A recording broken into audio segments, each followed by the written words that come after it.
이번 설교 주제는, 이번 이제 성의 주제는 킹덤 복음과 선포 기도입니다. 킹덤 복음과 선포 기도. 최근 몇 년 사이에 선포 기도에 대해서 조금씩 알려지기 시작했습니다. 여러분, 예수님이 우리에게 가르쳐 주시고 성경이 우리에게 요구하고 있는 기도는 선포 기도, 명령 기도가 맞습니다. 우리는 선포하는 기도, 명령하는 기도를 해야 됩니다. 근데 이제 중요한 것은 이것이 하나의 형식이나 포맷으로 되면 안 되거든요. 그러면은 이제 아무런 의미가 없습니다. 경건의 모양은 있지만은 능력이 없는 것으로 전락하고 말거든요. 그래서 선포 기도가 정말로 실제화가 되려면은 이 킹덤 복음의 가치가 정립이 돼야 돼요. 그러면 얼마든지 이제 우리가 기도하는 것이 100% 응답받게 되는 것이죠. 그래서 이번에 이제 그 네 번의 네 타임의 말씀을 전할 텐데 100% 응답받는 기도 원리의 선포 기도 원리죠. 첫 번째, 하나님 아버지 아들로서 선포 기도. 두 번째, 하나님 왕국이 임하는 선포 기도. 세 번째, 하나님의 뜻을 이루는 선포 기도를 제가 세 타임에 걸쳐서 나누고요. 네 번째는 우리 선포 기도의 실제에 대해서는 우리 김은아 우리 약사님께서 전해 주시겠습니다. 그래서 첫 번째를 이제 거꾸로 하기로 제가 순서를 정했습니다. 원래 이제 하나님 아버지 아들로서 선포 기도가 먼저인데 이게 조금 이제 더 깊은 영적인 원리를 찾아가려면은 세 번째부터 해야 되겠다는 마음이 들어가지고 100% 응답받는 기도 원리 첫 번째로 하나님의 뜻을 이루는 선포 기도. 그래서 우리 요한복음 15장 7절에서 8절입니다. 우리 같이 합독해 볼까요? 너희가 내 안에 거하고 내 말이 너희 안에 거하면 무엇이든지 원하는 대로 구하라. 그리하면 이루리라. 너희가 열매를 많이 맺으면 내 아버지께서 영광을 받으실 것이요 너희는 내 제자가 되리라. 아멘. 기도하고 말씀 전하겠습니다. 아버지 하나님, 이 시간도 언약의 말씀, 하늘의 말씀, 생명의 말씀, 영의 말씀, 하나님의 법을 들고 단 위에 섰습니다. 이 말씀을 증거하고 선포할 때에 성령의 나타남과 능력으로 선포할 수 있도록 저에게 기름 부어지길 원합니다. 받는 한 분 한 분들이 지혜와 계시 영의 역사로 말미암아 말씀 안에서 예수를 만지고 말씀 안에서 하나님의 통치를 그대로 성취하는, 그래서 통치가 삶이 되는 그러한 시간이 될 걸 믿고 감사드리며 우리 주 예수 그리스도로 기도합나이다. 아멘.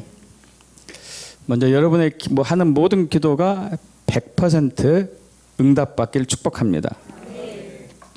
하나님은 우리의 하는 모든 기도가 100% 응답받도록 세팅을 해 놓으셨습니다. 그리고 그걸 통해서 하나님은 영광을 받으시거든요. 그래서 저와 여러분이 하는 기도가 응답받는 것이 하나님의 뜻입니다. 믿습니까? 응답되지 않는 것은 하나님의 뜻이 아닙니다. 하나님은 하나님 자신의 영광을 위해서 우리의 기도에 100% 응답하십니다. 그리고 100% 응답되었을 때에 하나님이 영광 받으시고 우리에게 열매가 나타나면서 또 우리는 진짜 그리스도인이 되는 것이죠. 모든 종교의 공통적인 좀 특징은 크게 두 가지로 볼 수 있겠습니다. 하나는 예배, 하나는 기도. 힌두교가 되었든지 불교가 되었든지 이슬람이 되었든지 부두교가 되었든지 다 관계없죠. 무속 신앙도 마찬가지고요. 예배와 기도가 있죠. 근데 이제 예배와 기도는 각각 종교마다 약간씩 다른 차이점은 있습니다. 세상 종교가 하는 기도는 크게 두 가지로 좀 볼 수 있을 것 같아요. 하나는 의식주, 먹고 입고 마시는 것을 해결하는 기도, 또 하나는 자신의 뜻을 이루기 위하는 기도. 그러나 기독교에서 하나님 우리에게 요구하는 기도는 이것을 원하지 않죠. 기독교의 기도의 목적은 전혀 다른 것이죠. 그래서 우리가 응답받지 못하는 경우가 크게 두 가지인데, 하나는 우리가 구하지 않기 때문에, 기도하지 않기 때문에 응답받지 못하는 건 당연한 거고요. 또 하나는 기도해도 우리 육신의 정욕, 육신의 뜻을 이루기 위한 기도는 응답받지 못하는 경우가 많죠. 설사 육신의 기도가 응답받는 경우가 가끔 있지만은 그것은 하나님 기뻐하지는 않습니다. 광야에서 이스라엘 백성들이 많은 불평과 원망하면서 막 하나님께 부르짖었을 때에 하나님께서 그들의 유혹을 들어주셨습니다. 그들의 기도를 들으셨죠. 그러나 그들의 영혼은 파리하게 이제 말리셨죠.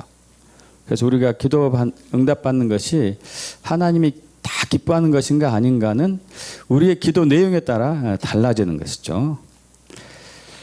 그래서 이제 우리가 100% 응답받는 기도 세 가지 원리를 이번 이제 성회 때 나누기를 원합니다.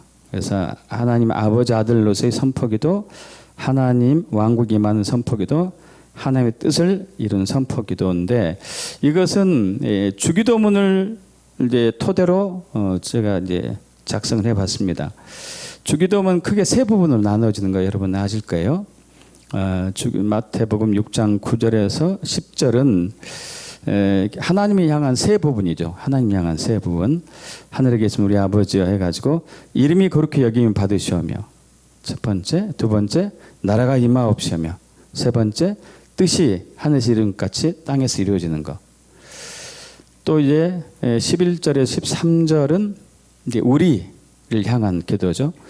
오늘 우리에게 일용할 양식을 주시었고 우리가 우리에게 죄 진 자를 사하여 준 것 같이 우리 죄를 사하여 주시었고 우리를 시험에 들게 하지 마옵시고 다망에서 구하옵소서. 또 13절 하반부는 예수님이 말씀하신 기도 내용은 아닙니다. 이제 그 당시에 유대 사회에서 관행으로 했던 기도예요. 이거 삽입절이죠. 삽입절. 대개의 나라와 권세 영광이 아버지께 영원히 있사옵나이다. 그래서 이번에 이제 우리가 설교를 이번에 강의는 이번에 주제는 이 하나님께 하는 기도, 하나님을 향한 기도 세 부분을 토대로 이루어지는 것이고요. 그래서 세 번째부터 이제 보는 것이죠. 하나님의 뜻을 이루는 선포기도. 하나님의 뜻을 이루는 선포기도. 그래서 이제 오늘은 이제 이 시간은 이제 5가지를 좀 우리가 나눠보게 합니다. 하늘 하나님의 뜻이 과연 무엇인가? 그리고 어떻게 우리는 하나님 아버지의 뜻을 알 수 있는가? 그리고 9절에서 하늘에 계신 우리 아버지여, 이 하늘에 계신, 이거 하늘들이거든요. 하늘들에 계신 우리 아버지시여, 이거예요. 복수형인데 10절에서 뜻이 하늘에서 이루어진 것처럼 땅에서 이루어지이다. 여기서는 단수로 썼어요. 한 번은 복수의 하늘을 쓰고 한 번은 단수의 하늘을 썼어요. 왜 이렇게 하셨을까? 그리고 이루어지이다. 이루어지이다. 뜻이 하늘에서 이루어진 것 같이 땅에서 이루어지이다. 이 단어의 동사죠, 당연히. 근데 시제가 과거형이고 명령법이고 수동태예요. 태가. 수동태 디포넌트 참. 중간태라고 합니다. 중간태. 왜 이렇게 하셨을까? 여러분 이게 이제 이 중간태, 수동태 디포넌트는 못 들어보셨죠? 우리 신학에서도 배우지도 않습니다, 이거. 근데 이게 찾아보니까 굉장히 중요하더라고요. 굉장히 중요해서 여러분에게 좀 나누려고 해요. 그래서 우리 교인들은 가끔 저보고 목사님 이거 신학교에서 배운 거 아니에요? 막 이렇게 얘기하는데 신학교에서 배운 거 아니에요. 그리고 이제 5번째, 하나님의 뜻이 이 땅에서도 이루어지기 위해, 하늘에서 이루어진 하나님의 뜻이 이 땅에서 이루어지기 위해 우리는 무엇을 해야 되는가? 그래서 이제 첫 번째는 하나님의 뜻은 무엇인가? 우리는 기도할 때 어떤 기도를 하고 있는가 하고 직결되겠죠. 하나님의 뜻을 알지 못하면 하나님이 원하지 않는 기도를 할 수밖에 없어요. 그래서 이방인들은 아까 얘기한 것처럼 의식주를 위해서 기도해요. 자기의 뜻을 이루기 위해서 기도하고요. 왜냐하면 그들은 하나님의 뜻을 알지 못하기 때문에. 여러분은 어떤 걸 기도하시죠? 의식주를 위해서 기도합니까? 아니면 여러분 뜻이 이루어지기 위해서 기도합니까?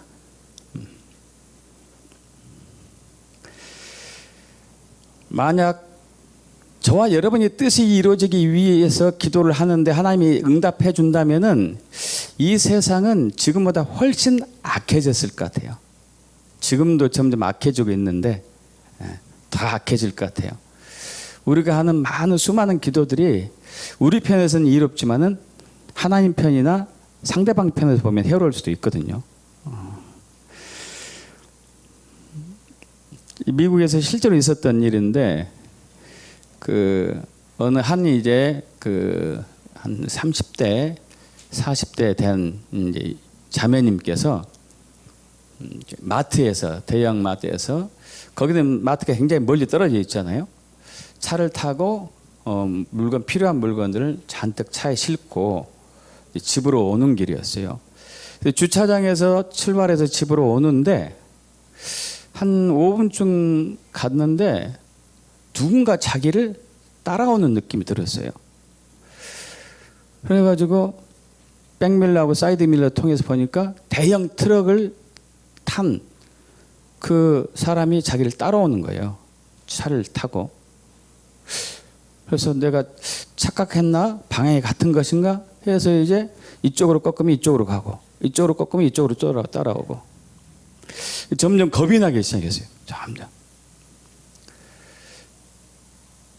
그래서 이제 속력을 냈는데 또 속력을 내고 천천히 가면 천천히 따라오고 이거 분명히 나를 따라오는구나.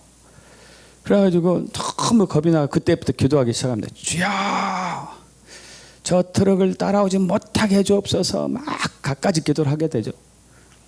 그렇게 기도하다가 마침내 주유소를 발견했어요. 주유소를 내가 뒤져 들어가가지고 도움을 청해야 되겠다. 주유소에서 딱 내리려고 하는데 이 트럭도 주유소에서 내렸어요. 자기 차에 쫓아오는 거예요. 너무 깜짝 놀라잖아요.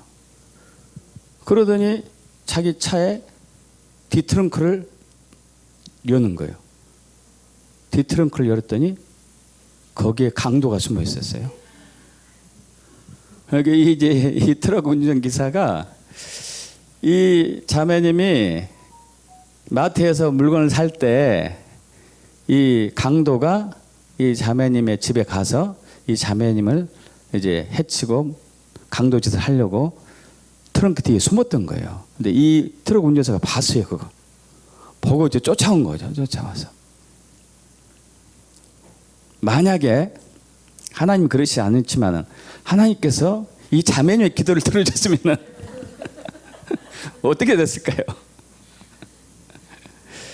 우리의 많은 기도들이 하나님 응답받지 않는 것에 대해서 우리는 감사해야 될 줄 믿습니다. 여러분 응답받지 않는 것에 실망할 필요가 없어요.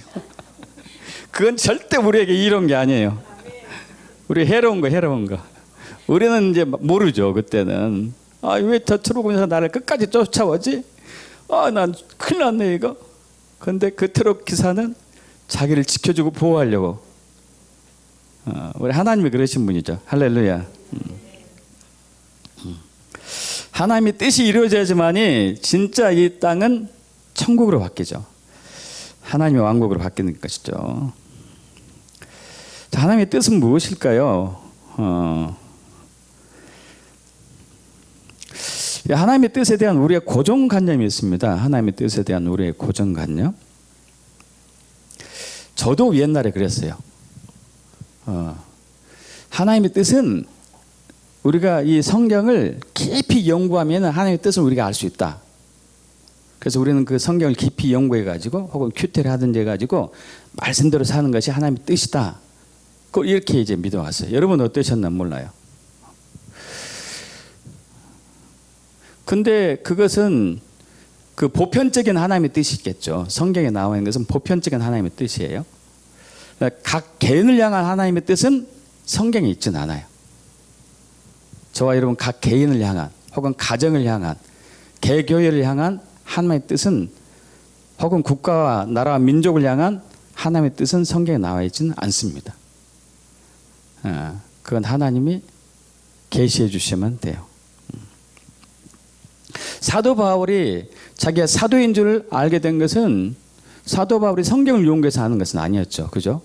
하나님이 계시해 주셨기 때문에 그래요. 예수님이 12제자도 마찬가지고요. 예수님이 알려주셨어요. 그래서 저와 여러분을 향한 하나님의 뜻은 영원전에 있었습니다. 할렐루야. 디모데후서 1장 9절 합독해 볼까요? 하나님이 우리를 구원하사 거룩하신 소명으로 부르심은 우리의 행위대로 하심이 아니요 오직 자기의 뜻과 영원전부터 그리스도 예수 안에서 우리에게 주신 은혜대로 하심이라. 할렐루야. 저는 이제 여러분 아시다시피 목회하기 전에 이제 전문직에 있었잖아요. 근데 전문직에 있으면서 저는 이런 고정관념이 있었습니다. 전문직에 있는 사람이 목회하면은 굉장히 하나님 편에 있어서는 큰 손실이다. 계산, 세상적인 법으로 계산해도 좀 유익하지 않다. 목회를 만약에 나에게 원하신다면은 처음부터 목회 길을 걷게 해가지고 많은 훈련과 연단을 통해 가지고 성숙한 목회가 되어서 하나님의 또 나라를 확장해 가는 것이 더 유리하지 않겠는가. 그런데 이제 그것이 아니었죠. 제가 이제 사업을 시작하고 한 1년 정도 있다가 1985년도에 제 아내와 아내 친정 언니하고 또 친정 올케 언니하고 세 분이서 기도원을 간 적이 있었거든요. 근데 저는 예수 믿지 않을 때. 근데 이제 기도원 원장이 제 아내를 보더니 당신 남편은 하나님의 생명을 살리는 직업을 가졌는데 왜 예수를 모르는가? 이렇게 했었어요. 저는 그때 이제 살짝 놀랐습니다. 내가 어떻게 약사인 줄 알지? 어떻게 알았을까? 그 사람도 무당 기질 있나? 뭐 이런 식으로 막. 근데 제가 이것을 정확한 의미는 목회를 시작하고 나서 한참 후에 알았어요. 약사나 의사들은 육체의 생명을 고치는 것이지 영의 생명은 아니잖아요. 육적인 질병을 고치는 거죠. 육적인 질병. 영의 생명은 아니에요. 그래서 제가 목회를 하고 난 이후에 나중에 알았어요. 제가 성경을 연구해 가지고 내가 이걸 다 내려놓고 목회하는 것이 하나님이 좋아하시겠구나 이렇게 해서 목회를 한 게 아니었거든요. 그래서 영원 전에 이미 하나님이 계획을 해 놓으셨고 이것은 성취된 것들이죠. 그래서 이것들은 비밀로 하나님이 두셔요. 비밀로. 왜냐하면 저와 여러분이 태어나기 전에 완성됐기 때문에. 그래서 예배서 3장 9절 영원 전부터 만물을 창조하신 하나님 속에 감추었던 비밀의 경륜. 이 경륜이라는 얘기는 하나님의 목적과 하나님의 뜻을 이루기 위한 하나님의 계획이나 하나님의 방법을 얘기하는데요. 어떠한 것을 드러내게 하려 하심이라. 에베소 1장 9절 그 뜻의 비밀을 우리에게 알리신 것이요. 사도 바울도 그 비밀을 하나님이 계시해 주셔가지고 알았어요. 하나님의 뜻은 비밀입니다. 부르심도 비밀이에요. 감추어져 있거든요. 그래서 계시해 주셔야 돼요. 에베소 3장 3절 합독해 볼까요? 곧 계시로 내게 비밀을 알게 하신 것은 내가 먼저 간단히 기록한가 같더니. 사도 바울도 계시를 받아서 알았어요. 저와 여러분을 향한 하나님의 뜻, 가정을 향한 하나님의 뜻, 교회를 향한 하나님의 뜻, 부르심, 국가 민족을 향한 하나님의 뜻과 부르심은 계시해 주셔야 돼요. 그래서 에베소 1장 17절, 18절도 마찬가지죠. 합독합니다. 우리 주 예수 그리스도의 하나님 영광의 아버지께서 지혜와 계시의 영을 너에게 주사 하나님이 알게 하시고 너희 마음의 눈을 밝히사 그의 부르심의 소망이 무엇이며 성도 안에서 그 계획의 영광의 풍성이 무엇이며. 할렐루야. 그래서 하나님을 아는 것도 지혜와 계시 영이 임해야 되는 것이고 저와 여러분의 부르심의 소망이 뭔지 아는 것도 뜻을 아는 것도 지혜와 계시 영이 임해야 되는 것이고 또 성도 안에서 그 기업의 영광의 풍성함, 하나님의 유업을 얘기하죠. 이것도 지혜와 계시의 영이 임해야 돼요. 그렇게 하길 축복합니다. 그래서 여러분, 주님의 음성 듣는 것을 거부하지 말고 적극적으로 수용하길 축복합니다. 극히 일부의 교회들과 목회자들, 성도들이 하나님의 음성 듣는 것을 거부해요. 왜냐하면 성경이 다 완성되었기 때문에 더 이상 하나님은 오늘날에 있어서 하나님께서 말씀하지 않으신다고 얘기하고 있죠. 그리고 이건 정말 잘못된 생각이죠. 요한복음 10장 27절 합독해 볼까요? 내 양은 내 음성을 들으며 나는 그들을 알며 그들은 나를 따르느니라. 할렐루야. 우리는 하나님의 음성을 들어야 돼요. 하나님께서는 갖가지 방법으로 말씀하십니다. 천사를 통해서 말씀하시고, 또 구약에서는 우림과 둠밈을 통해서 말씀하셨고, 또 예언을 선지자를 통해서 말씀하시기도 하고, 심지어 돌로도 말씀하실 수가 있고, 짐승을 통해서 말씀하실 수 있고, 갖가지 방법으로 말씀하시죠. 그래서 이 시대는 하나님의 예언을 통해 말씀하신 시대입니다. 사도행전 2장 16절 18절이 그거잖아요. 합독해 볼까요? 이는 것 선지자 요엘을 통해서 말씀하신 것은 일렀을 때 하나님이 말씀하시기를 말세에 내가 내 영을 모든 육체에 부어주리니 너희 자녀들은 예언할 것이요 너희 젊은이들은 환상을 보고 너희 늙은이들은 꿈을 꾸리라. 그때 내가 내 영을 내 남종과 여종들에게 부어주리니 그들이 예언할 것이요. 할렐루야. 할렐루야. 여러분, 저와 여러분들은 예언의 영이 강력하게 활성화되도록 구하셔야 돼요. 그래야 하나님의 뜻을 알 수 있어요. 부르심을 알 수 있어요. 아브라함도 마찬가지잖아요. 아브라함이 하나님의 믿음의 아버지로 부름받을 줄 어떻게 알았겠습니까? 믿음의 조상으로 부름받을 줄 어떻게 알았어요? 하나님이 불러가지고 알은 거죠. 하나님 말씀하셔가지고 알 수 있었던 거예요. 그래서 우리도 하나님의 음성에 굉장히 민감해야 돼요. 하나님의 음성에 민감하길 축복합니다. 자, 그래서 하나님의 뜻은 각자의 부르심을 포함한 하나님의 뜻은 영원 전에 이미 예수 안에 세워졌고 그것은 비밀이고 계시되어야만 알 수 있습니다. 자, 아까 이제 말씀하신 거 9절에서 하늘에 계신, 여기서 하나님께서, 예수님께서 복수형을 썼어요. 하늘들에 계신 우리 아버지요. 이름이 그렇게 받으시오며. 근데 10절에서는 나라가 임하옵시며 뜻이 하늘에서 단수를 썼어요. 아니, 같은 하늘인데 왜 어떤 곳은 복수형을 쓰고 어떤 곳은 단수형을 썼는가? 복수형을 쓰는 것은 하늘이 여러 종류의 하늘이 있다는 것을 얘기하겠죠. 우리는 알고 있습니다. 하늘이 몇 개로 됐죠? 성경에서는 3층천으로 됐죠. 3층천. 아시죠? 3층천. 1층천은 우리 육안으로 보이는 하늘. 2층천은 마귀가 역사한 하늘. 3층천은 하나님의 거룩한 하늘. 그래서 이제 사도 바울이 셋째 하늘에 갔다고 얘기해요. 고린도서 12장 1절에 2절에 셋째 하늘, 이게 단수 썼어요. 단수. 세 번째 하늘이라니까요. 세 번째 하늘. 첫 번째 하늘, 두 번째 하늘, 세 번째 하늘. 그런데 9절에서 복수형을 썼던 것은 하늘에 계신 우리 아버지시여. 이것은 무소부재하신 하나님을 이제 의미하는 것이죠.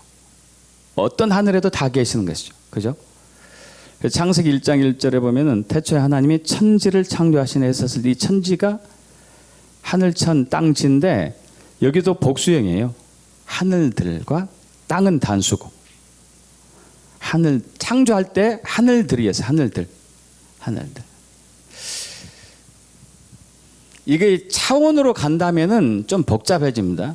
그냥 이제 첫 번째, 두 번째, 세 번째 하늘로 가면 세 개만 이렇게 딱 있는데 차원으로 간다면 우리는 지금 살고 있는 세상을 3차원 세계에 살고 있다고 그러죠. 3차원.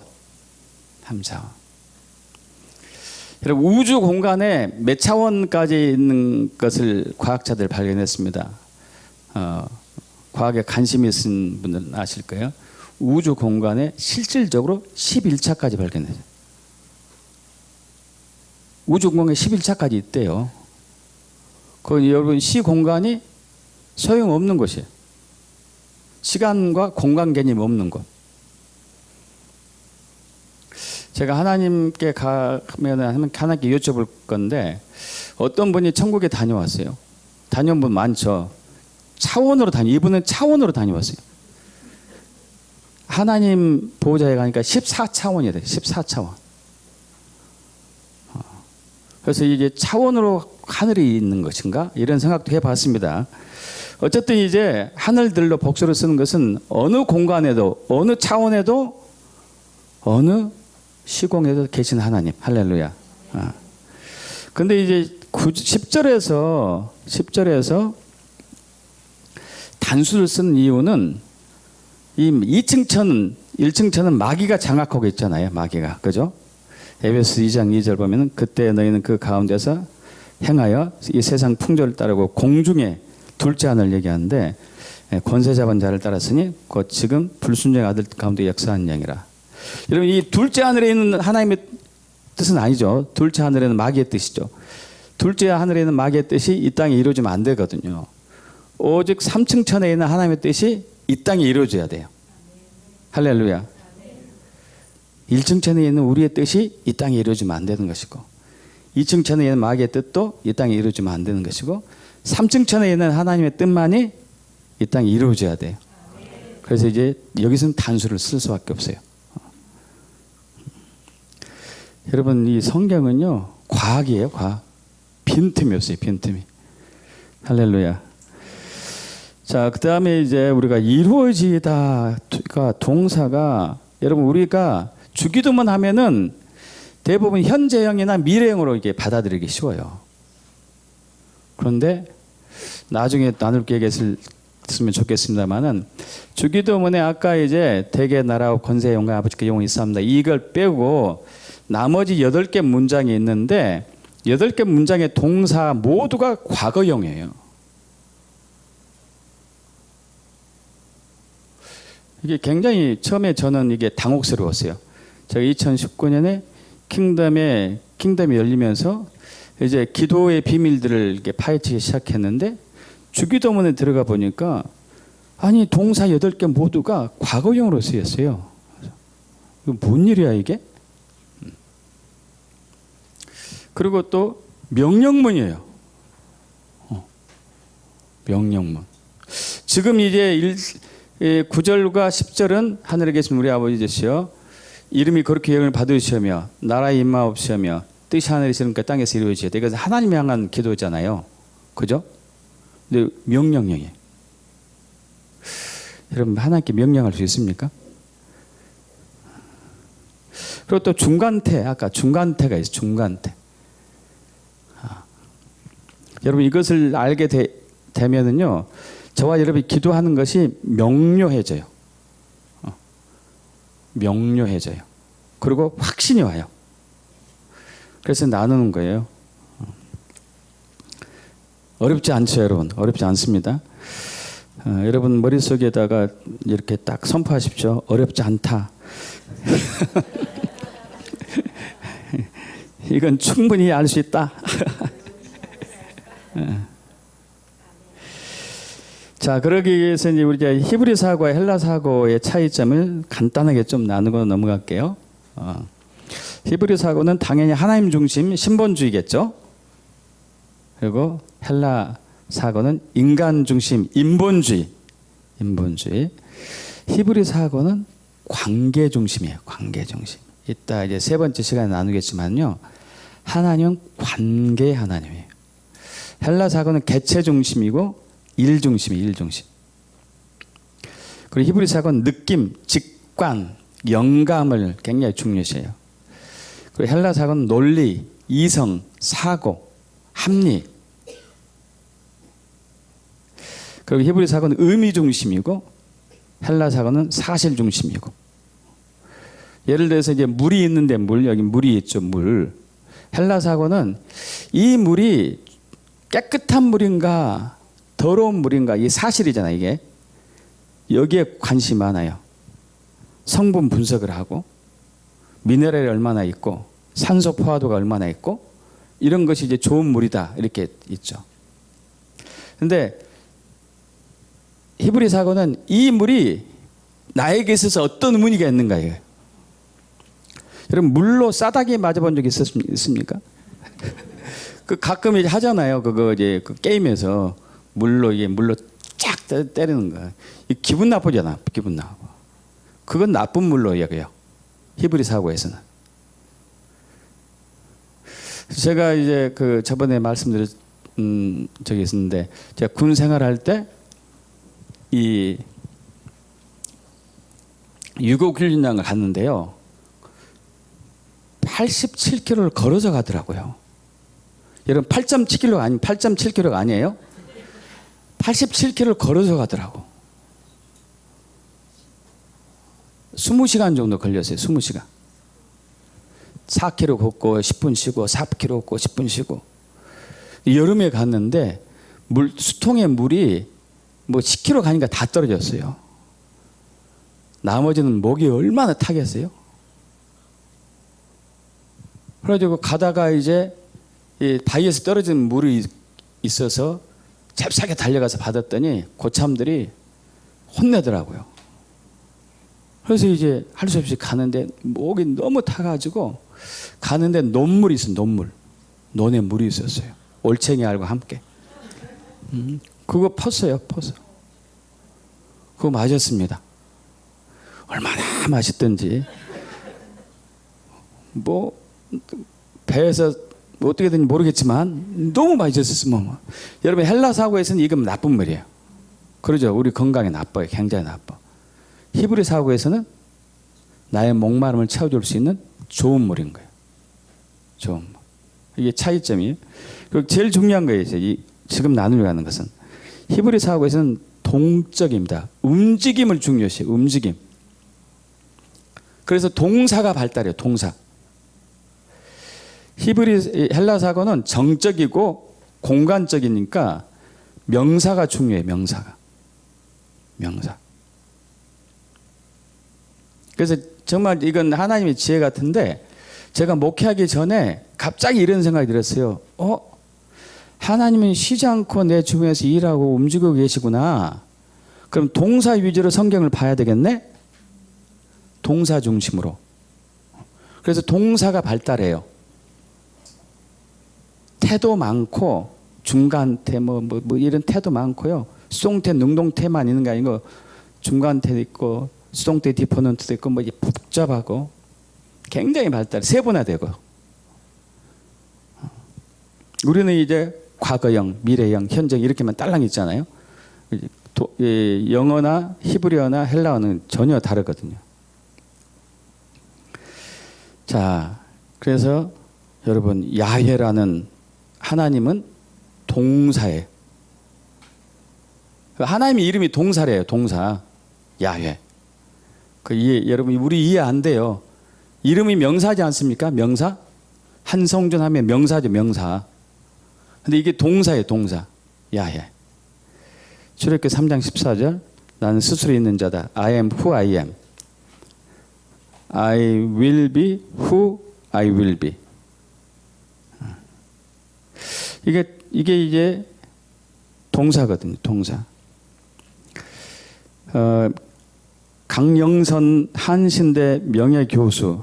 저는 한신대를 그렇게 좋아하지는 않습니다. 이게 굉장히 인본주의가 강한데 이분이 굉장히 특별한 말씀을 했어요. 야훼라는 출애굽기의 3장 14절엔 동사라의 하나님을 나타내고 있다. 동사의 하나님. 움직이는 하나님. 움직이는 하나님. 가만히 있는 하나님이 아니고 움직이는 하나님. 인격적인 하나님을 얘기하는 것이죠. 그래서 이제 이 야훼라는 것은 이 히브리어 하야에서 파생되는데 하야란 동사에서 파생되는데 하야는 이제 생기다, 되다. 영어로 하면 is, be. 거든요. be. be는 동사죠. 동사. 동사에서 파생된 단어로서 미완료 동사형이에요. 이게 무슨 얘기일까요? 하나님은 지금도 계속 일하고 계시는 중이다. 할렐루야. 계속 움직이고 계시는 중이다. 그럼 우리는 하나님의 움직임을 따라가야 돼요. 따라가야 돼. 근데 우리는 살라사고 방식이 있어가지고 정지적인 하나님, 정처 있는 하나님으로 이렇게 이제 각인돼 있죠. 그래서 우리는 그렇게 상대하죠. 그러지 않아요. 하나님은 계속 움직이고 역사하고 운행하시는 분. 할렐루야. 하나님의 신이 수면에 운행하시니라. 움직이신 하나님. 그래서 동사가 중요해요. 동사. 그래서 이루어지다에는 과거형으로 쓰였어요. 그리고 명령형. 그래서 이것 때문에 제가 2년을 고민해요. 2년. 도대체 어떻게 해석을 해야 될까요?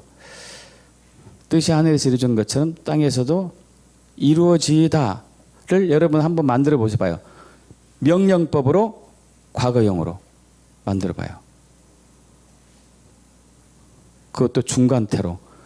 골치 아파요. 골치 아파요. 이거 얼마나 골치 아픈지 몰라. 이루어졌었다. 그것은 이제 명령법은 아니잖아요. 과거형은 되겠지만은 어쨌든 과거형으로 쓰였던 이유는 이미 하나님 아버지의 뜻이 삼층천에서 영원 전에 세워졌고 완성이 됐기 때문에. 할렐루야. 이미 완성됐어요. 이미 하나님의 뜻은 여러분 이미 완성됐어요. 이미 이루어졌어요. 저와 여러분을 향한 하나님의 뜻은 이미 이루어졌어요. 이미 완성됐어요. 그래서 이제 시편 139편에서도 다윗이 고백하죠. 나의 형질이 이루어지기 전에도 나에 대한 기록이 하나님의 생명책에 하루가 되기 전에 다 기록이 되었나이다. 앞으로 새로 기록된 것이 아니고 이미 됐어요. 이미.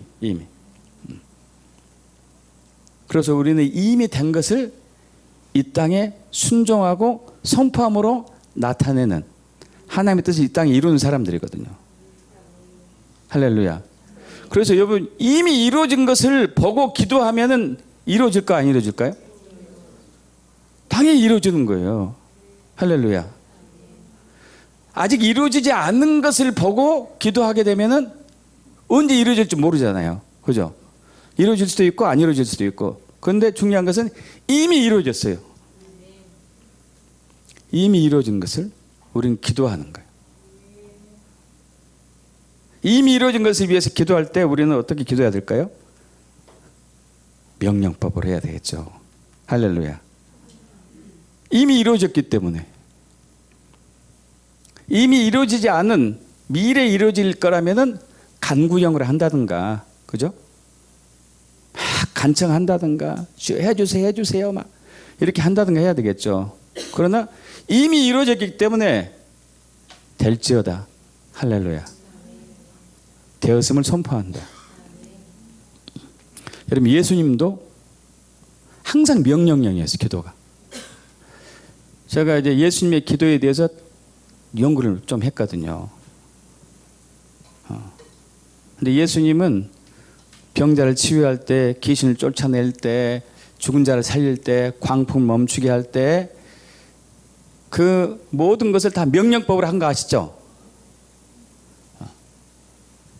기먹은 자에게 에바다 열려라 귀가, 죽은 자에게 달리다 쿰 일어나라 소녀야, 나사로에게 나사로야 나오라. 하나님께 주여 나사로를 살려 주옵소서 이렇게 한 적 없다니까요. 그냥 명령이었어요. 명령. 오병이의 기적을 베풀 때 어떻게 했죠? 축사했어요. 축사. 감사기도. 왜 감사기도 하셨을까요? 이미 주신 걸 믿었으니까. 주여 이 불쌍한 사람들 갈 데 없습니다.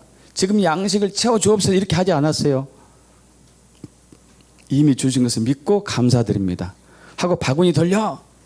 할렐루야. 여러분 저를 포함해서 여러분에게 얘기합니다. 혹시 그런 기회가 있거들랑 바구니 돌려 얘기하세요.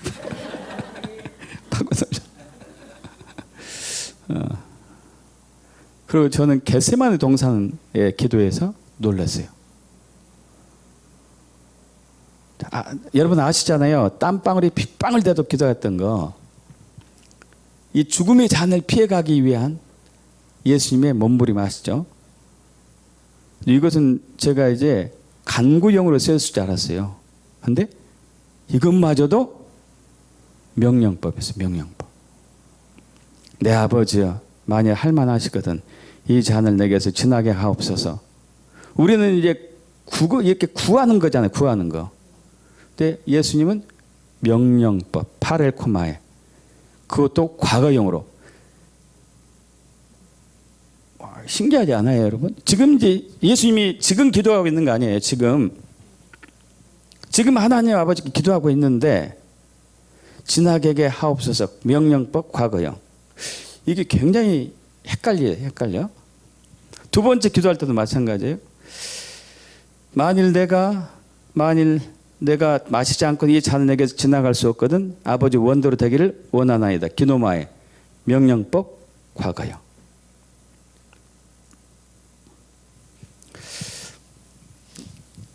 아까 이제 제가 손주 손녀 얘기를 했는데 이번에 손주 손녀들 오면은 항상 저는 이제 머릿속에 이제 구상을 합니다. 무슨 구상을 하냐면은 뭘 사줄까?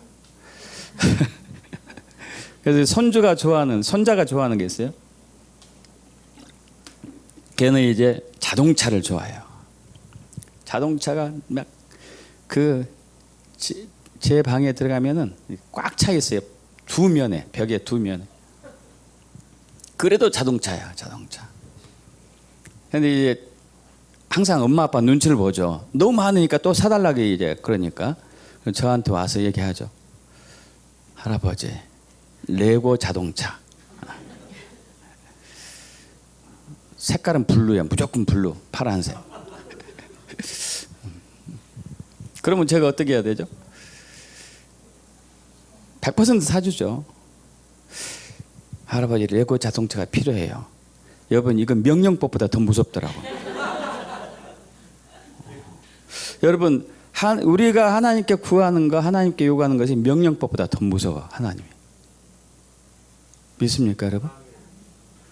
왜냐하면 우리를 너무 사랑하니까. 너무 사랑하니까요. 다 들어주신다니까요. 할렐루야. 우리가 우리 자신을 괴롭게 하는 육적인 것 빼놓고 우리가 육적인 것을 위해서 기도하면 우리를 힘들게 하니까 하나님은 안 들어주셔요. 제 손주가 할아버지 잘든 칼 좀 주세요. 누구 쑤셔버리게. 이러면 내가 사주겠어요. 이거 말도 안 되지. 이게. 그래서 저는 항상 구상합니다. 이번엔 무슨 자동차를 사줄까? 똑같은 걸 사주면 실증 내니까. 저번에 이제 좀 큰 게 있어가지고 야 이거 사줄게 그랬더니 할아버지 그거 저번에 샀던 거예요. 그래서 여러분 우리가 주님께 기도하는 것은 주여 저는 이것을 원해요. 요청하는 기도, 청구하는 기도가 돼야 돼요. 그러니까 이제 우리가 그 은행에 가서 뭐 10억짜리 가계 수표를 가지고 가서 혹은 수표를 가지고 가서 종이잖아요. 종이. 현금으로 주세요 하면 줍니까 안 줍니까? 당연히 주죠. 그죠? 이건 청구서거든요. 청구서. 그래서 우리의 기도는 과거형, 명령형 것은 청구서예요. 청구서. 할렐루야. 그래서 우리의 정체성과 연관이 돼요. 정체성과 연관이 됐기 때문에. 에베소 2장 5절 합독할까요? 허물로 죽은 우리를 그리스도와 함께 살리셨고 또 함께 일으키사 그리스도 예수께서 함께 하늘에 앉히시니 너희는 은혜로 구원을 받은 것이라는 제가 중간에 길어서 문장을 뺐고요. 여러분 우리가 여기서 이제 시제가 있어요. 시제. 그리스도와 함께 살리셨고 우리는 예수 믿는 순간에 부활 생명을 가졌습니다. 믿으시죠? 과거형, 미래형, 현재형일까요? 선택 셋 중에 하나 해보십시오. 어떤 거 하실래요? 과거, 현재, 미래. 과거형. 여러분 지혜롭시다. 또 함께 일으키사. 함께 이렇게 세워졌어요. 이것은 과거, 현재, 미래. 과거요. 또 그리스도 위에서 함께 하늘에 앉으시니 이것은 무슨 얘기냐면은 지금 예수님이 하늘 보호자에 앉아 계십니다. 혹은 우편에 앉아 계세요. 똑같은 얘기예요. 보호자나 우편이나. 그것은 권세의 자리예요. 권세의 자리. 앉으셔서 뭐하고 계실까요? 예수님이 통치하고 계시죠. 근데 우리가 거기에 앉아 있어요. 과거, 현재, 미래. 뭘까요? 과거. 할렐루야. 이게 무슨 얘기일까요? 지금 저와 여러분의 육체, 혼은 이 땅에 있지만 저와 여러분의 마음과 영은 예수님과 함께 하늘 보좌에서 통치하고 있는 중이에요. 과거부터 계속. 믿습니까? 이것은 우리가 왕 같은 제사장이기 때문에 그래요. 할렐루야. 그래서 왕이 기도하는데 구걸하는 기도를 해야 되겠습니까? 명령하는 기도를 해야 되겠습니까? 명령하는 기도. 선포하는 기도. 할렐루야. 그래서 기도가 바뀌어야 돼요. 무조건 선포하면 해서 되는 것은 아니고 의미를 알고 해야 되겠죠. 의미를. 왜 우리가 선포하고 명령해야 되는가? 자, 중간때 디포넌트. 이거 쉬워요. 쉽다. 쉽다. 능동태 하나님이 그 사람을 치유했습니다. 이건 능동태 하나님이 주인공이죠. 그를 치유했다. 능동태. 수동태 그가 하나님께 치유받았다. 이거 수동태인가 아시죠? 능동태는 두 개 합쳐놓은 거예요. 합쳐놓은 거. 자, 내가 그 사람을 치유했는데 내 능력으로 한 게 아니고 하나님의 능력을 내가 받아서 수동태로 받아가지고 내가 치유했다. 이건 능동태. 이게 가시죠? 이게 중간태예요. 디포넌트. 뜻이 하늘에서 이룬 같이 땅에서 이루어지다는 중간태, 수동태 디포넌트를 써야 돼야 돼요. 왜냐하면 뜻이 하늘에서 이루어진 것 같이는 내가 저와 여러분 하나님의 뜻을 알아야 돼요. 이해되십니까? 이건 수동적이에요. 수동적. 하나님께서 저와 여러분에게 하나님의 뜻을 계시해 주셔야 돼요. 이건 능동태가 될 수 없죠. 그죠?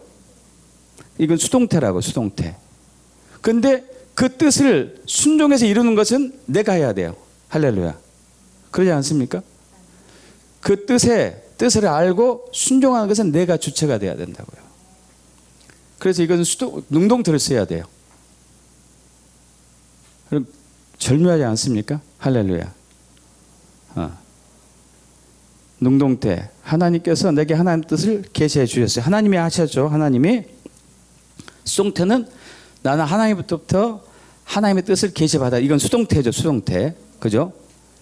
그 중간태는 하나님께서 계시받은, 수동태로 계시받은 하나님의 뜻을 내가 순종했어요. 능동적으로. 그래서 하나님의 뜻을 이뤘어요. 할렐루야. 이것은 능동태. 수동태하고 능동태가 같이 된 거. 우리나라에는 단어가 이런 게 없어. 헬라어에 있어요. 헬라어. 그래서 뜻이 하늘에서 이루어진 것처럼 땅에서 이루어지다 할 때 우리는 두 가지를 염두에 둬야 돼요. 하나는 내가 하나님의 뜻을 계시받아야 되는 수동태. 그리고 또 하나는 내가 순종해가지고 하나님의 뜻을 이루는 능동. 할렐루야. 이래야지 하나님의 뜻을 이룰 수 있겠죠. 믿으시죠, 여러분? 그래서 이 시제하고 태아와 법이 굉장히 중요해요. 동사가 중요하다는 얘기예요. 자, 그럼 네 번째, 하나님의 뜻이 이 땅에서도 이루어지기 위해 우리는 어떻게 해야 되나? 그래서 하나님의 뜻을 알아야 되겠죠? 하나님의 뜻을 알려면 늘 여쭤봐야 되겠고요. 그리고 주님의 뜻에 내 삶을 조정해야 되겠고, 하나님의 뜻을 알면은, 그리고 순종하고 이를 위해서 매일 선포기도 하길 축복합니다. 자, 예수님도 그렇게 하셨어요. 예수님도 요한복음 5장 17절, 19절, 20절에 하나님께서 내 주변에서 항상 일하신다 이렇게 말씀하셔요. 그러나 나는 스스로 아무것도 할 수 없다. 이게 저기 그 베데스다 연못에서 38년의 병자를 고치고 난 이후에 이 말씀을 하신 거죠. 그래서 나는 하나님의 행하심을 보고 본다. 그리고 하나님의 행하심을 보고 그대로 행한다. 하나님은 나를 사랑하신다. 그래서 하나님은 나를 사랑하셔서 하나님의 뜻을 계시하신다. 이게 이제 예수님이 하신 그 하나님과 아버지와 동행하는 삶의 원칙이거든요. 저와 여러분도 마찬가지단 말이에요. 예수님도 하나님의 뜻을 하려고 항상 하나님 아버지만 주시해서 봤어요. 할렐루야. 저와 여러분도 마찬가지죠. 하나님의 뜻을 행하려면은 하나님만 주시해서 봐야 돼요. 주시해서.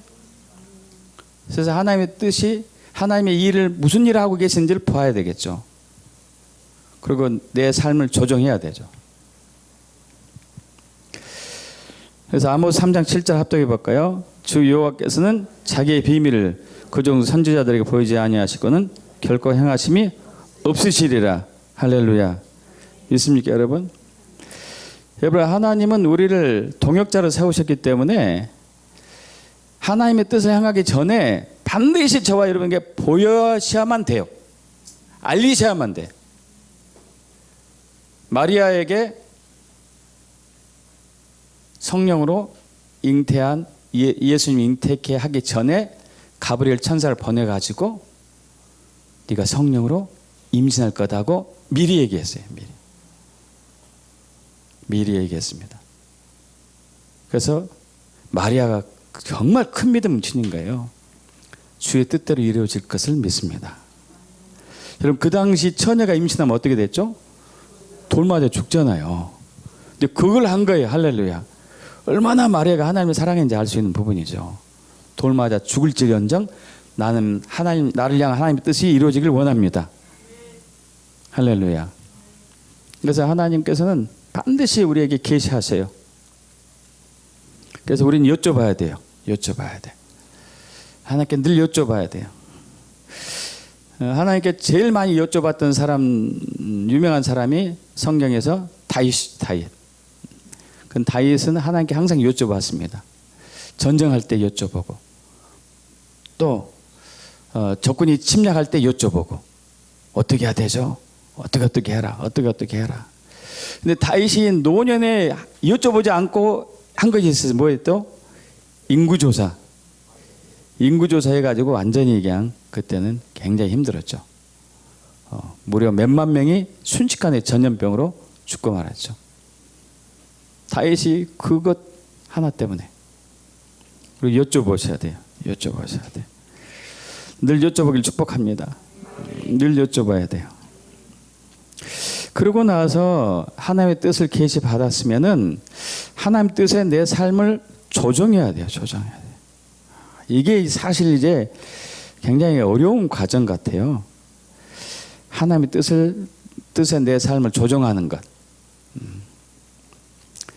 아까 마태복음 26장에서도 마찬가지였지만 누가복음 22장에서도 겟세마네 동산에서 땀방울이 핏방울 되도록 기도하는 부분이 나오죠. 그래서 아버지 뜻이거든 이 잔을 내게서 옮겨주세요. 내가 죽음의 잔 받기 싫습니다. 그러나 내 원이라면은 이렇게 하지 말고 아버지 뜻대로 되기를 원합니다. 그러니까 예수님의 육신과 예수님의 영이 굉장히 갈등하고 있는 부분을 나타낸 것 같아요. 예수님의 심령은, 마음과 영은 하나님의 뜻이 이루어지길 원하고 있었지만은 예수님의 육신은 육적인 뜻이 이루어지길 원하고 있는 부분이죠. 그래서 엄청난 사투가 일어나죠.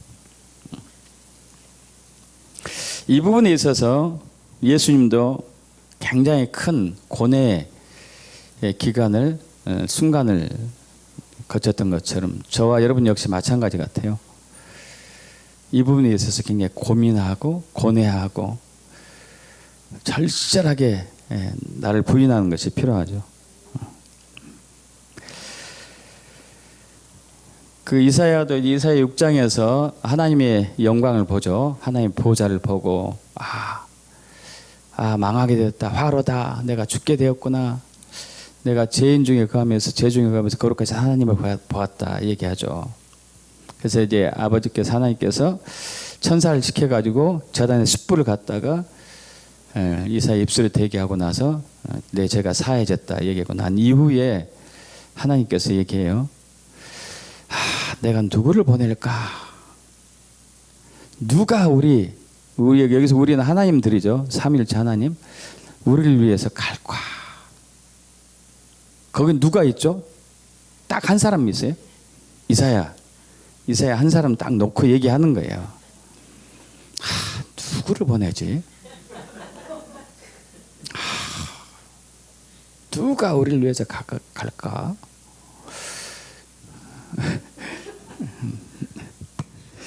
하나님도 굉장히 지혜로우신 것 같아요. 그죠? 자발적으로 하게 하려고.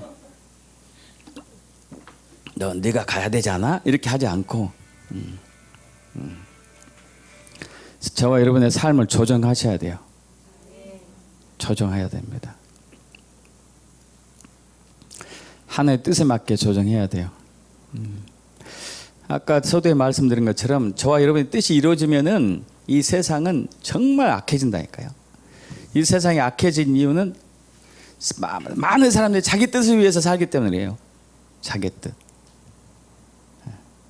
많은 교인들이 자기 뜻을 위해서 기도하기 때문에 하나님의 뜻이 아닌. 여러분 이건 빨리 내려져야 돼요. 빨리 내려져야 돼. 여러분 그래서 기도의 목적은 바로 예수님처럼 내 뜻을 하나님 뜻에 맞추는 거예요. 내 뜻을 하나님 뜻에 맞추는 것. 이것이 기도의 목적입니다. 내 뜻을 이루어 주옵소서 하고 기도하는 게 아니고 예수님처럼 내 뜻이 아니고 하나님의 뜻이 이루어지길 원합니다. 이렇게 지금 내가 구하는 것이 하나님의 뜻이 아니라면은 이루어지지 마세요. 하나님의 뜻만 이루어지길 원합니다. 할렐루야. 그리고 이제 하나님의 뜻을 알았으면은 우리는 즉각적으로 온전히 순종해야 돼요. 할렐루야. 요한복음 14장 23절을 합독할까요? 예수께서 대답하여 이르시되 사람이 나를 사랑하면 내 말을 지키리니 내 아버지께서 그를 사랑할 것이요 우리가 그에게 가서 거처를 그와 함께 하리라. 할렐루야. 우리는 하나님 사랑합니다, 하나님 믿습니다 하면서 순종하지 않는 게 많죠. 근데 진짜 사랑하는 사람은 하나님 말씀에 바로 순종하죠. 또 우리는 부분적인 순종이 많아요. 부분적인. 저와 여러분 부분적으로 사울 왕처럼 부분적으로 순종하는 게 많은 것 같아요. 사울 왕이 하나님께 2번 버림을 받는데 두 번째 버림받는 부분이 완전 버림받죠. 사무엘상 15장에서 하나님께서 사무엘 선지자를 통해 가지고 사울 왕에게 시키죠. 아말렉을 내가 심히 미워한다. 아말렉을 미워하는 이유는요, 이스라엘 백성이 출애굽해 가지고 가나안 땅에 들어오는 과정 속에서 광야에서 굉장히 방해했거든요. 그래서 이제 모세가 산 위에서 기도할 때 아말렉과 싸우는 중이었잖아요. 그리고 이스라엘 백성들이 그 전쟁에서 승리하고 난 이후에 계속 가나안 땅을 향해서 갈 때 뒤에서 툭 하면 약하고 힘들고 병들고 그 어린아이들, 아니들, 노인들, 뒤처진 사람들 있으면 다 잡아갔어요. 아말렉이. 그래서 하나님이 굉장히 아말렉을 싫어했어요. 그래서 아말렉의 죄를 400년 지난 이후에 이제 묻죠. 그래서 사울왕을 통해 가지고 전부 죽여라. 남녀노소 다 할 것 없이 군대는 물론 군인들 물론이거니와 그리고 이 가축들까지 다 죽여라. 했는데 사울왕이 순종했는데요. 99.9% 순종해요. 1% 순종하지 않습니다. 아각 왕 한 사람 남겨놨고 다 죽이고 또 짐승 중에서 대부분 죽였지만 살찌고 통통한 건장한 짐승을 남겨놨어요.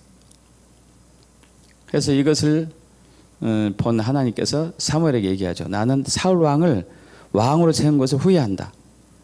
그래서 사무엘 선지자가 밤새도록 기도합니다. 사울을 위해서. 하나님이 전혀 반응하지 않죠. 빨리 사울에게 가서 너 버림받았다고 얘기해달라고 그러죠. 그래서 이제 사무엘이 사울 왕을 찾아보니까 사울 왕이 그때 막 기념비를 세우려고 하는 중이었어요. 전쟁에서 이겼다는 승리의 기념비. 그래서 사무엘 선지자를 보고 내가 당신을 통해서 하나님께서 나에게 명령한 걸 다 지켰소이다 그래요. 여러분, 저와 여러분이 이렇게 많이 할 것 같아요. 하나님께서 말씀하신 걸 다 지켰습니다. 그래서 이제 사무엘 선지자가 묻죠. 아니, 짐승의 우양 소리는, 짐승 소리는 뭐죠? 아, 여호와께 제사하려고 남겨놨습니다. 그래서 유명한 말을 하죠. 유명한 말. 사무엘상 15장 22, 23절 합독할까요? 사무엘이 이르되 여호와께서 번제와 다른 제사를 그의 목소리를 청종하는 것을 좋아하신 같이 좋아하시겠나이까. 순종이 제사보다 낫고 듣는 것이 순양의 기름보다 나으니 이는 거역하는 것은 점치는 죄와 같고 완고한 것은 사신 우상에게 절하는 죄와 같습니다. 죽은 우상에게 절하는 것이다. 여러분, 저기 그 존 비비어 목사님 들어보셨죠? 존 비비어 목사님. 그분 책은 정말 영적으로 귀해요. 저는 그분이 쓴 순종이라는 책을 통해서 굉장히 은혜 많이 받았고, 내가 정말 불순종해왔구나, 그것을 알게 되었고, 여러분 꼭 읽어보셔봐요. 정말 이건 좋은, 경건한, 영적인 좋은 책입니다. 거기서 기억나는 게, 이제 존 비비 목사님이 어느 큰 교회에 이제 그 중고등부 파트 목사로 이제 사역자로 불림 받았죠. 근데 그 당시 존 비비 목사님은 G12 여러분 아시죠? G12에 굉장히 이제 흥미가 있어가지고 G12를 다 배우고 G12로 청년들을 일으키는 중이었어요. 그래서 그 교회 부임에 갈 때에도 담임 목사님에게 저는 G12에 관심이 많고 G12를 통해서 청년부들이 활성화된 것을 보았습니다. 경험이 있습니다. 이 청년들을 G12를 통해서 활성화하고 싶습니다. 그랬더니 담임 목사님 허락을 해줬어요. 그리고 1년 동안 중고등부가 급성장했거든요. 학생들이 변화받고 회개하고 깨어지고 어마어마한 변혁이 일어났는데 오늘날 갑자기 사역자 모임 회의에서 담임 목사님이 우리 교회는 G12 하지 않습니다고 딱 선언했어요. 그래서 이 존 비비 목사님이 내가 잘못 들었나? 잘못 들었나? 하고 다시 물어봤어요. 우리 교회는 G12를 하지 않습니다 하고 못을 박았어요. 집에 왔는데 얼마나 화가 많이 났는지. 분명히 G12로 사역자로 초청받았고 G12를 통해 가지고 중고등부 학생들이 굉장히 많이 바뀌었고 번식을 했고 이 숫자들이 많이 구원받은 학생들이 늘어났는데 이것을 이제 와서 하지 말라고? 이거 하나님의 뜻이 아니지 이게. 그래가지고 너무 격분해가지고 아내한테 얘기해요. 아내, 여보 이럴 수가 있어? 우리 담임 목사 뭔가 이상해. 제정신이 아닌 것 같아. 이건 아무 경우에도 맞지 않고 하나님 뜻도 아닌 것 같아. 막 격분해서 얘기하니까 아내가 참 지혜로운 것 같아요. 여보 하나님께 여쭤보면 어때요? 여러분 하나님께 여쭤봐야 돼요. 하나님께 여쭤봐야 돼. 하나님께. 그래서 이분이 뭐 하나님 당연하겠지. 내 말을 동의해 주겠지 하나님도. 그래가지고 이분이 마지못해 가지고 하나님 무릎 꿇고 그럴 수 있습니까? 하나님도 아시죠? 이건 정말 부당한 거죠? 그리고 대답도 기대도 하지 않았어요. 대답을 기대하지 않았어요. 왜냐하면 반드시 자기가 맞는 걸로서 믿었으니까. 근데 하나님 말씀하셨어요. 깜짝 놀라게 말씀하셨습니다. 존, 약간은 엄한 목소리로 존, 네가 이 지역에 중고등부를 전부 다 구원해가지고 내 앞에 데려온다 할지라도 나는 네가 나한테 오는 날 너의 담임 목사에게 순종하지 않는 죄에 대해서 묻겠다.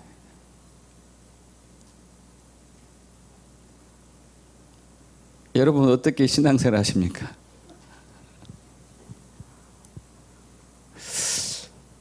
우리는 너무도 부모님의 권위 아래, 선생님의 권위 아래, 어른의 상사의 권위 아래, 담임 목사의 권위 아래 순종하는 삶이 정말 안 돼 있죠.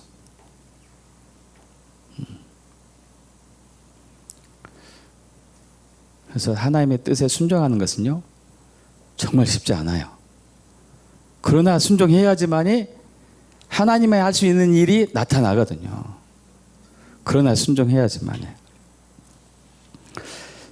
여러분, 하나님의 뜻은 영원전에 성취하신 세우신 하나님의 뜻은 반드시 이루어집니다.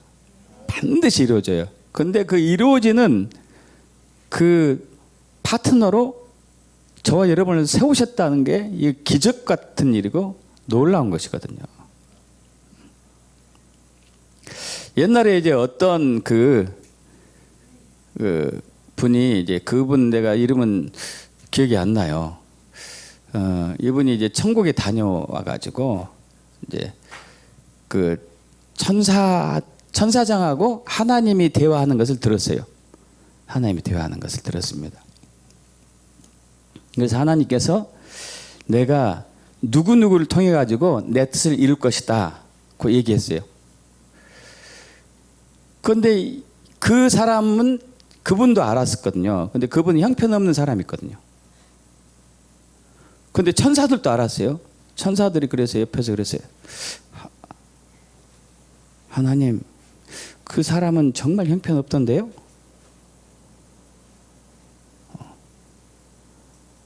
그래서 하나님께서 말씀하시면 네가 그거 무슨 상관이 있냐? 나는 내 뜻은 이 뜻을 그를 통해서 이룬다는 것이 내 뜻이다. 그럼 나는 할 수 있다. 할렐루야. 여러분, 저와 여러분이 상태가 어떻든 간에 그건 관계없습니다. 순종하냐 순종하지 않냐만 달랐어요. 할렐루야. 배움이 얼마 있냐 없냐 목회자냐 아니냐 관계없어요. 순종하냐 순종하지 않느냐. 순종하는 사람을 통해서 하나님은 하나님의 뜻을 이루시죠. 아멘. 순종하기를 축복합니다. 순종하기를 축복합니다. 그래서 이제 여러분 매일 선포기도 하세요. 하나님은 나 누구누구를 향한 하나님의 뜻을 영원전에 세우셨다. 할렐루야. 믿습니까? 그리고 나 누구누구는 계시를 통해서 하나님의 뜻을 알 수 있음을 믿는다. 그리고 나 누구누구는 하나님의 뜻에 내 삶을 조정한다. 그리고 나 누구누구는 하나님의 뜻에 즉각적으로 순종할 것이다. 이것을 매일매일 여러분 선포하십시오. 매일매일. 매일매일 선포하다 보면은 저와 여러분 이 뇌 혹은 DNA 속의 반역의 영들이 깨어져 가기 시작해요. 거역의 영이 도망가고 불순종하는 부분들이 성품들이 고침받기 시작합니다. 그리고 하나님의 뜻을 이루어가는 것이죠. 여러분 아브라함이 정말 그 아들 이삭을 제단 제물로 바치기까지 75세부터 시작해 가지고 무려 25년 더하기 35년 60년이 거의 걸렸어요. 60년. 60년 동안 아브라함은 다루심을 받았다고 보셔야 돼요. 저와 여러분도 마찬가지 같아요. 여러분 몇 년 동안 다루심 받았죠? 그래서 계속 받기를 축복합니다. 계속 받아야 돼. 온전한 순종하는 아브라함처럼 온전히 순종하는 그 삶으로. 할렐루야. 우리 찬양 한번 해볼까요? 우리 반주 넣을 수 있으면 좀 넣어주시고요. 이거 잘 아시죠? 주님 뜻대로 살기로 했네.